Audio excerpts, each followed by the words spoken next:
In the first 3 chapters, you see he and his 3 friends are taken away to Babylon in the exile. You see that they set themselves apart. They declare they won't worship any other gods or even eat food sacrificed to their idols.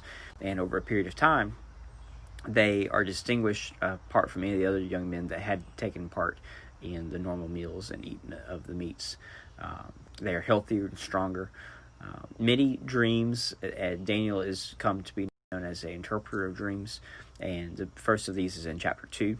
Nebuchadnezzar's dream is interpreted by Daniel, one of empires that eventually give way to the great empire, the kingdom of God, a great mountain that consumes and other kingdoms and takes over the whole world. The 3rd chapter is well known in that his 3 friends, Shadrach, Meshach, and Abednego, do not bow down. They say that they will worship their God, even if he does not save them from the fiery furnace, which is the penalty for not bowing to Nebuchadnezzar's statue. But when they are thrown into the fire, there is a 4th man seeing the flames with them, and they are not consumed with the fire. They are not burnt up. In Daniel chapter 4 through 6, you see some more of these events. But here in chapter 4, there's a Nebuchadnezzar vision and dream again. You actually see that he is almost like lost his mind to that of an animal because of his hardness, his stance against God.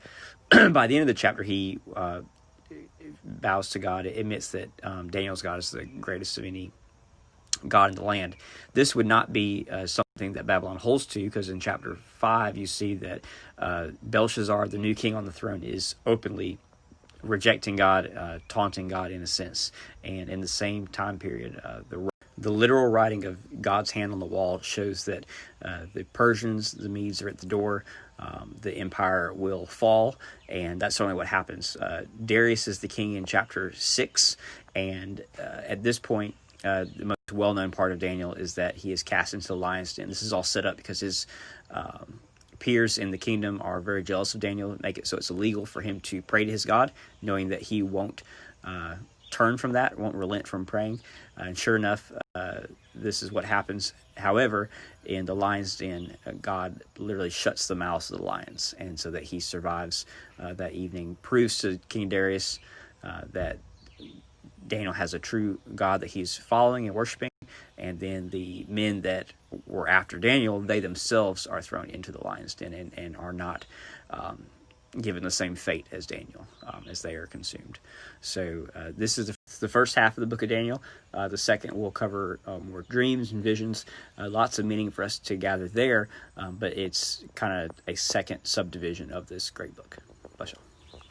Daniel chapter 7 through 9 are highly specific visions and dreams that are given chronologically in between the time period of Daniel 4 and 5,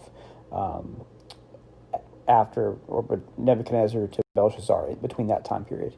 And you have a clear reference to Jesus in chapter 7, and the person of Antiochus Epiphanes is a big deal through these portions of the book. He is a Persian tyrant who came and set up himself as God in the Jewish temple, did away with the sacrifices, and you see this being typified a lot in Revelation, as well as these empires being something that's referred to again in Revelation. Of course, this is a section that's very much worth the time to study.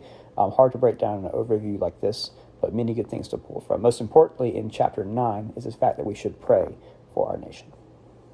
Daniel chapter 10 through 12 are dreams and visions that are very highly geared towards the end times, but also help us to understand some of what goes on in the supernatural world. The Prince of Persia is mentioned here as kind of obtaining and detaining the messenger. There's this conflict that went on, and it took Michael coming to actually help kind of subdue that conflict and allow this vision to take place. Again, there's much that you can break down in these chapters as far as meaning. The time period here, this is more so kind of in the period of the release exile, where Daniel would still be there in Babylon, and he's hearing reports of things that are going on back home. And you can get into that time period through Ezra and whatnot. Much to see in chapter 12 regarding the end And again, Antiochus Epiphanes reigns very strongly in 10 to 11.